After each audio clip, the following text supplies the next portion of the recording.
Yes, this is a Pochettino 23-24 Chelsea tactic. On the Steam Workshop, it's from someone called Frank Buchanan 1. All it says is high pressing, goals galore, and clean sheets with an image of the tactic itself.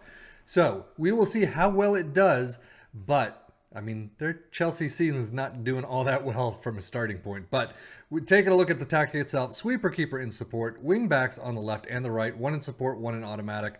Ball playing defenders in the central spots and defend, a couple of individual instructions, but a segundo volante in support, a ball winning midfielder in defend, inside forward on the left, an advanced playmaker in support on the right. Have not seen that one yet. Shadow striker in the central attacking midfield position in attack, and a deep lying forward. They're kind of close right there in support. Shoot more often. But so again, they've got a couple of individual instructions all over. Mentality is a positive. In possession, you can see actually not a lot there. Passing directness is shorter, tempo is higher, run at defense and mixed crosses. In transition, counter press, counter, take short kicks and distribute to the back line. And then out of possession, a higher press line of engagement, a higher defensive line, trigger press much more often, prevent short goalkeeper distribution and get stuck in. A lot of the same things we see over and over again. But now how does it do for our three teams of Liverpool, Aston Villa in the Premier League, and then Ipswich Town in the Championship? As you could see, an absolutely fantastic job. Liverpool in first place with 92 points, 29, 5, and 4. 80 goals for is not a lot in a lot of the tactics we've done, so it's not as attacking as I was hoping it would be. 92 goals for Manchester City, though, is the tops of the league right now. But 80 for Liverpool, 25 against, so not doing too bad goal differential. I mean, again, 25 is that's pretty good right there. Aston Villa in third place, 22, 6, and 10 with 72 points, 76 goals for. So just a little bit step down from Liverpool. I mean, it's still 80 is second, 76 is tied for third. So overall, not a pretty bad job whatsoever. Liverpool's schedule sees them drop out in the EFL Cup fourth round, 1-2 against Manchester United. And then in the FA Cup quarterfinals is where you drop out, Leeds United 0-2. However, trophy number 2 does come to Liverpool, beating Atalanta 1-0 in the Europa League final. A straight, flat run of green throughout the entire Europa League. That is amazing. Dortmund, Atletico, Feyenoord, Atalanta. Some good teams there, and you handily kicked the crap out of all of them.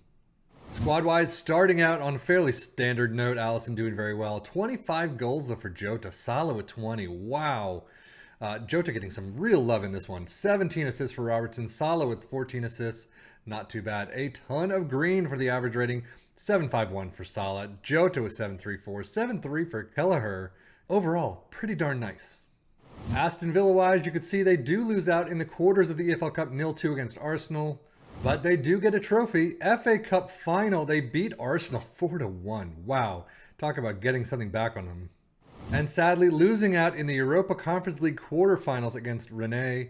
Is it Rennes? I'm not good with French.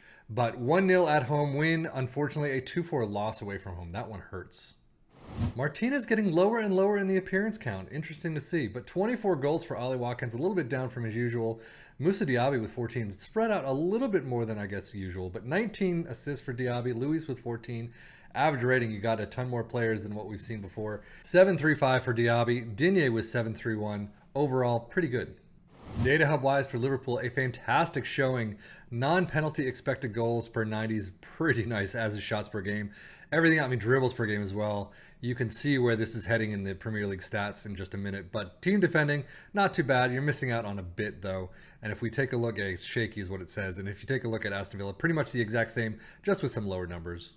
Premier League stats definitely in the list, however, just not as high as that you'd expect them to be. So most goals, Liverpool and Aston Villa, 80 and 76, as we've talked about before. Fewest shots against are in there. But beyond that, I mean, Liverpool with most dribbles made, of course, Aston Villa up there. We've seen that in the data hub. But most tackles won. You got, I mean, best pass completion is in there. I don't think it's all that high for what we usually see. But most shots for, of course, 614 and Aston Villa's 491. Wow, that is a drop and a half. Player stats, unfortunately, not a lot topping the list. You do get some players in there. Mohamed Salah is doing very well, of course. But fewest conceded, Alisson right there with 25. Most shutouts, you got Alisson and Martinez in there as well. So overall, I mean, again, they're in some of these lists, but actually they're missing out on more than they were in the team sheet.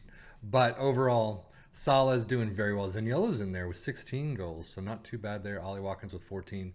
And as we switch to the championship side, Ipswitch Town getting 4th place and promoted. So they went through the playoff system and won 88 points, 25, 13, and 8. Not too bad there. 83 goals for. That's like in 6th or 7th place for them. You got some big teams. Bristol City getting 89, 99 for Leeds United. But if we look at the playoffs themselves, you can see semifinals, they beat Hull City. And then in the playoff final, they're beating Birmingham 1-1 in penalties. I will say Ipswich Town made a couple of good cup runs, getting to the 3rd round in the EFL Cup against Arsenal 0-1, and that is it. And then you get all the way to the semifinals in the FA Cup against Arsenal. Again, of course, FM, thank you very much, 0-2, but not too bad in either run. I mean, Arsenal, and you're not losing by much. Moving on to their squad, starting off pretty normal. 14 goals for Chaplin and Broadhead, very low this time around. Hurst only getting 11. Assist-wise, 10 for Broadhead, 9 for Harness. So really not, I mean, the stats just don't show that they're doing a fantastic job. 7-12 for Wes Burns, and only 6 players in the green. Interesting. Sadly, they're not leading any numbers, as we pretty much expected, but 87 and 6 for most goals, fewer shots against they've got. Some of these they're not going to be in. Most dribbles made, of course, the tactic itself just goes for the dribbling. But you go best pass completion, most tackles won. You've got them in there. Unfortunately, they're just not high in the list and more on the average side when they are in the list. But most goals, nobody. Most assists, nobody. Wow. This is one you don't normally see. But Brandon Williams, the most player of the match awards, 8 there, tops of the league. And then we go back to almost nobody. Most dribbles made. Brandon Williams, 134. But Brandon Williams doing it again. But overall, really not there. And as we finish out, I would say this is definitely one to take a look at. I mean, the tactic itself is not a non-standard formation, so everyone plays the 4-2-3-1, or a lot of people play this formation, so definitely one to take a look at. Pochettino, on paper at least, doing a great job with this tactic. Unfortunately, not so much for real life. But, I mean, you can see Liverpool, Aston Villa, both doing fantastic work there. Ipswich Town getting promoted in 4th, so overall, definitely one to take a look at. But that's it for me, Stefan FM, for the Football Manager blog channel, saying thank you as always for watching. Take care and enjoy.